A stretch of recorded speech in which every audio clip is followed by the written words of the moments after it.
திமுகவை எந்த கொம்பனாலும் அசைக்க முடியாது என சவால் விடும் முதலமைச்சர் மு.க.ஸ்டாலின் எத்தனை வாக்குறுதிகளை நிறைவேற்றப்பட்டுள்ளது என்பதை எண்கள் வரிசைப்படி வெள்ளை அறிக்கை விட முன்வருவாரா என வினா எழுப்பியுள்ள ஆர்.பி. உதயகுமார், கடந்த 3 ஆண்டு கால திமுக ஆட்சியில் 1968 விவசாயிகள் தற்கொலை செய்து கொண்டதாக தெரிவித்துள்ளார்.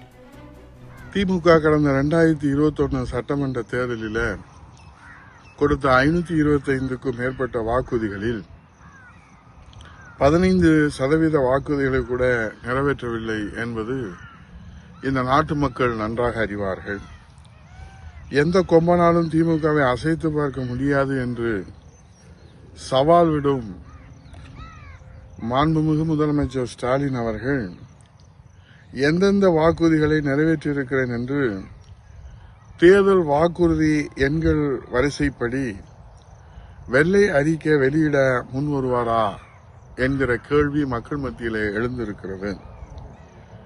தமிழகத்திலே திமுக ஆட்சியிலே இந்த 3 ஆண்டுகளிலே மட்டும் 1968 விவசாயிகள் தற்கொலை செய்து தங்கள் உயிரை மாய்த்து கொண்டிருக்கின்றார்கள் என்று மத்திய அரசு வெளியிட்ட புள்ளி விவரங்கள் மூலம் நமக்கு தெரிய வருகிறது.